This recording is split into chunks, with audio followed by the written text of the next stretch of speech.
పెద్దలకు, వేదిక ముందు ఉన్న పెద్దలకు, పిన్నలకు నా హృదయపూర్వక నమస్కారాలు తెలియజేస్తూ, నాకు ఈ అవకాశం ఇచ్చిన జిల్లా అధ్యక్షుల వారికి ప్రత్యేక కృతజ్ఞతలు తెలియజేస్తూ, నేనేమని చెప్తున్నానంటే, గ్రామ స్థాయిలో నుంచి పార్టీ ఏమీ డెవలప్ అవట్లేదు. మనం ఇక్కడ ఉండి పార్టీ ఏదో డెవలప్ అవుతుంది, మనం ముందుకెళ్తున్నాము, స్థానిక సంస్థల్లో ఎన్నికల్లో పోటీ చేయాలంటే పార్టీని బలోపేతం చేసుకోవాలి.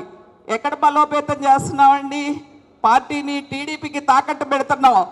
ఇప్పుడు నేను ఇండైరెక్ట్గా చెప్పట్లేదు, డైరెక్ట్గా చెప్తున్నాను. టీడీపీకి తాకట్టు పెట్టాం. తాకట్టు పెట్టి నిజాయితీగా పనిచేసే వాళ్ళని పక్కన పెట్టి ఎవరినో తీసుకొచ్చి పదవులు ఇచ్చి ఇచ్చేస్తున్నారు. పవన్ కళ్యాణ్ గారు మనం స్థానిక సంస్థల్లో ఎన్నికల్లో గెలవాలి అంటే స్థానిక సంస్థలకి కమిటీలు ఎక్కడున్నాయండి? కమిటీల్లో ఎవరు పనిచేస్తున్నారు? టీడీపీ తరపున పనిచేస్తున్నారా, జనసేన తరపున పనిచేస్తున్నారా? ఒక్కసారి ఎవరొక వాళ్ళు ఆత్మ పరిశీలన చేసుకోవాలని చెప్పి నేను తెలియజేస్తున్నాను. మీకు కొంచెం బాధ కలగొచ్చు, బాధ కలిగే వాళ్ళని నేను చేసేదేమి లేదు. ప్రతి ఒక్కళ్ళ మనసులో ఉన్నదే, మనం జనసేనకి నిజాయితీగా పనిచేసే వాళ్ళు ఎవరున్నారో వాళ్ళు ఒకసారి వాళ్ళని అసలు ఎవరు గుర్తించట్లేదు. నిజాయితీగా పనిచేసే వాళ్ళని ఎవరెవరో కొత్త కొత్త మొహాలు కనిపిస్తున్నాయి, ఎవరో కూడా తెలియట్లేదు, ఎవరు ఏ స్థానాల్లో ఉన్నా తెలియట్లేదు.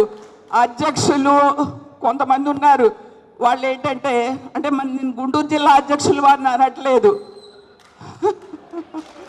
వాళ్ళు ఏం చేస్తున్నారంటే ఇప్పుడు అర్బను రూరలు అని చెప్తున్నారు. వాళ్ళు వెళ్ళి కొంతమంది ఏం చేస్తున్నారంటే పిఓసీలు అంటున్నారు. వాళ్ళు వెళ్ళి టీడీపీ వాళ్ళ ఎమ్మెల్యేల దగ్గర కూర్చొని భజన చేస్తున్నారండి. ఏదన్నా అంటే మీరు ఎవరు ప్రశ్నించొద్దు, ప్రశ్నిస్తే మన అధ్యక్షుల వారి ఆశయం ఏంటి? ఎక్కడ అన్యాయం జరుగుతుంటే మనం ప్రశ్నించాలి అని చెప్పారు. మనం ప్రశ్నిస్తున్నావా? ప్రశ్నించే వాళ్ళని ఏం చేస్తున్నారు?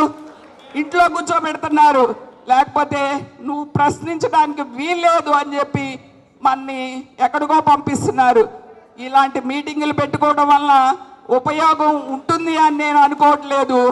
పార్టీని ఎప్పుడైతే గ్రామ స్థాయిలో నుంచి రాష్ట్ర స్థాయిలోకి బలోపేతం చేస్తారో అప్పుడే మనం పవన్ కళ్యాణ్ గారి ఆశయాల్ని ముందుకు తీసుకెళ్తామని నేను మనస్ఫూర్తిగా తెలియజేస్తూ కృతజ్ఞతలు తెలియజేస్తున్నాను.